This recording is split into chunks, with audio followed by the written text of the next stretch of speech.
अपना जीवन भी कुर्बान करेंगे। शिष्या का मन टूट जाता है। बात सुनकर के कहा गुरुजन ने, ये बात हमारे हृदय में मन मंदिर में स्थान नहीं ले रही है। उन्होंने कहा शिष्या, अभी शुरुआत है, कोई पौधा लगाया जाता है तो पहले फावड़ा उठा करके गड्ढा खोदा जाता है, और गड्ढा जब खुदेगा, फावड़ा लगेगा तो जमीन में दर्द होगा और तुम्हें भी पसीना आ जाएगा। ये शिष्या, ये पहला बार है और पहला बार बड़ी कस के लगाया जाता है और गड्ढा खोद करके जमीन बना करके, और जब पौधा लगाकर पानी लगा दिया जाता है और तब पसीना फौज की संतुष्टि की जाती है। जब पौधा लग गया, अब इसकी देख रेख करनी है तो सनातन एक पौधा है, चंदन का वृक्ष है, और सनातन पर जिसने हटाने के लिए धोखाधड़ी से और सनातन पर जिसने हाथ बढ़ाया, भगवान विष्णु ने बार बार वचनबद्ध हैं। उन्होंने कहा सनातन के छपे गिराने के लिए, साधु संत महापुरुष का जज्बा घटाने के लिए, और सनातन के दीवार में से किसी ने ईंट लगाने की कोशिश की तो भगवान विष्णु कहते हैं कि उस सनातन की साधु संत ब्राह्मणों की रक्षा करने के लिए बार बार हमने अवतार धरती पर धारण किया है, और जब भी अत्याचार होगा और सनातन पर बार होगा तो तभी अवतार किसी न किसी रूप में आकर के साधु संत सनातन और अपनी धरती का भार हटा करके और उनका कल्याण करेंगे। बोलिए भक्तवत्सल भगवान की जय हो।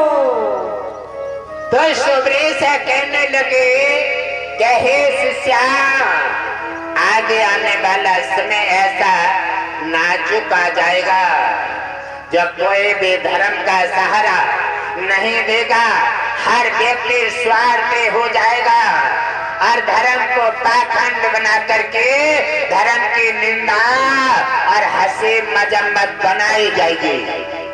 कहने लगे गुरुदेव, फिर भक्तों का क्या होगा?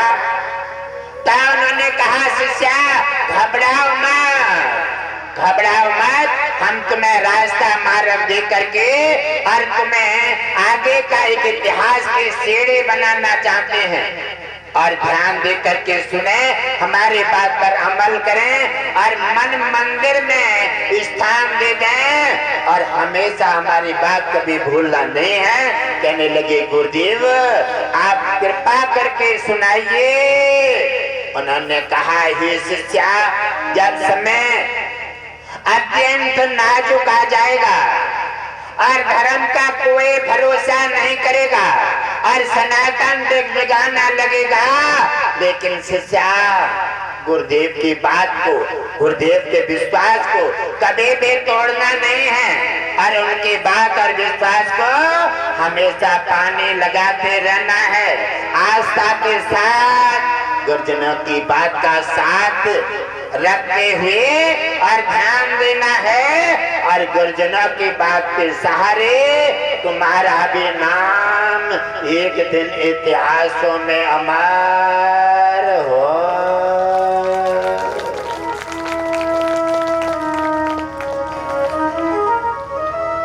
शिष्या का जो मन टूट गया था और एकदम जैसे बात सुनती है गुरुदेव के और फिर से पानी लग जाता है पौधे में, और शिष्या ने आंसू पोंछे और सीधी होके बैठ गई कि गुरुजन क्या कहना चाहते हैं। कहने लगे शिष्या, ध्यान दे करके सुनो, पहले नामदान ग्रहण करो और नामदान ग्रहण करो। किसी भी स्थिति में आंधी आए, भूकंप आए और कोई भी संकट आए, लेकिन गुरु के नामदान को और सत्संग को कभी मन छोड़ना। कहो संकल्प करो और शिष्या से हर वचन पूरा करा रहे हैं और संकल्प चलाते जा रहे हैं और कहने लगे कोई भी संकट आए और जो गुरुदेव ने वचन लिया है कहो कभी छोड़ेंगे तो नहीं। कहा कि जीवन जब तक रहेगा तब तक हम गुरुदेव की आज्ञा का पालन करेंगे।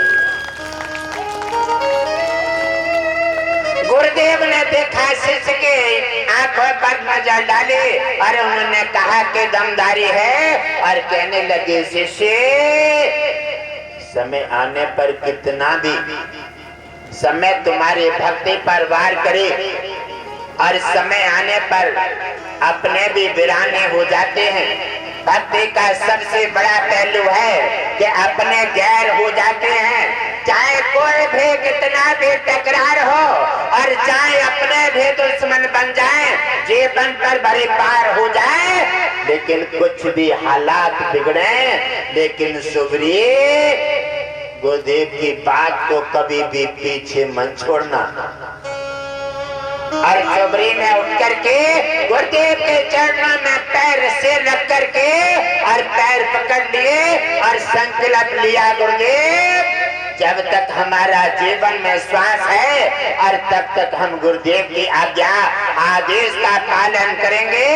तो शिष्य गुरुदेव ने कहा शिष्या हम तुम्हें वरदान देते हैं कि आपने अगर गुरुदेव की बात को धारण कर लिया तो एक दिन तुम्हारी कुटिया पर भगवान विष्णु राम रूप में और तुम्हारी कुटिया एक दिन अपने चरण रज से पावन करेंगे।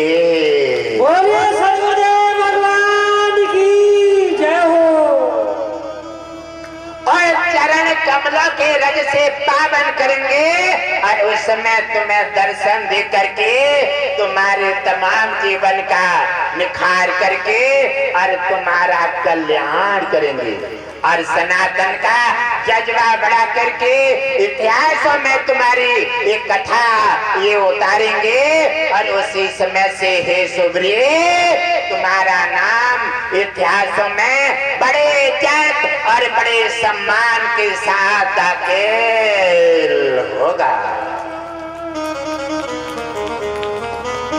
उसी समय सुब्री ने भगवान गुरुदेव के ब्रह्मऋषि के चरणों में अपना सिर टेक दिया और इनकी बातें अपने मन में, हृदय में, वचन में, आंखों में, सभी अंगों में स्थान दे दिया। तो आजकल क्या होता है? आजकल होता है नामदान ले गए तो नामदान केवल जुबान पे रखा, भजन किया, अंधकरण में नहीं जाने दिया, हाथों में नहीं पहुंचाया, आंखों में नहीं बचाया, हृदय में नहीं उतारा।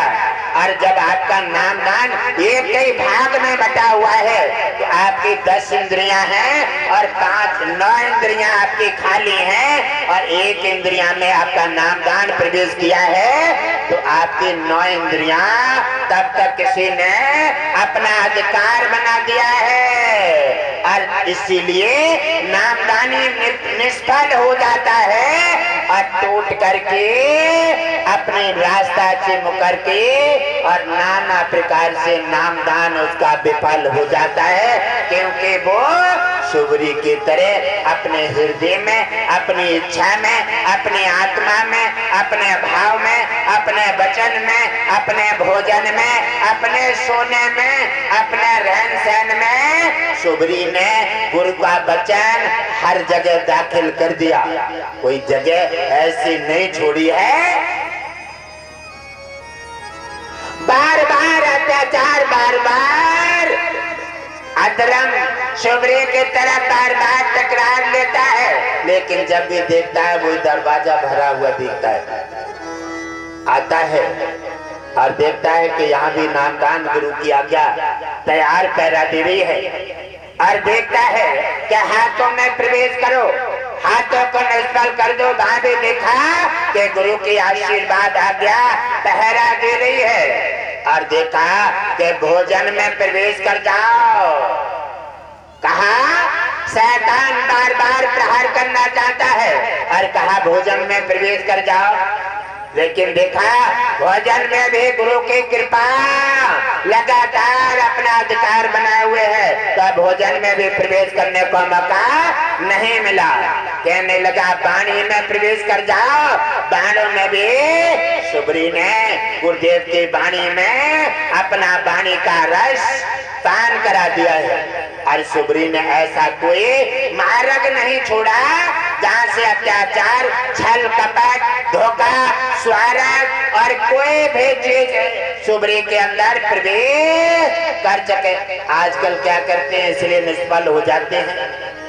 इसलिए गुरु कृपा का पूरा आनंद नहीं मिलता, इसलिए अपना मार्ग भवसागर पार नहीं पाते। कहते हैं नामदान ले भी लेंगे और लेकर के देखे, और आज नामदान को लेकर के कुटिया में बंद कर देते हैं।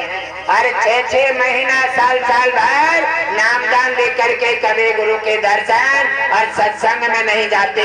और जब कोई संकट दरवाजा खटखटा देता है तो बता देते हम तो गुरु का नामदानी है और हमें संकट क्यों आ रहा है। क्या बात है, नामदान तो तुमने वो काम किया है, पौधा लगा दिया और पौधा को कभी देखने ना गए, कभी पानी नहीं लगाया, पौधा दूसरे दिन ही मुरझा करके सूख गया। और तब तक देख लिया बकरी ने आई और पौधा को सिर से काट देती है, और आप कह रहे हैं हम पौधा लगाया है। आप देखते हैं कि पौधा पर आम आ गए हुए। अपनी कमी के बारे में कभी नहीं देखा, और जब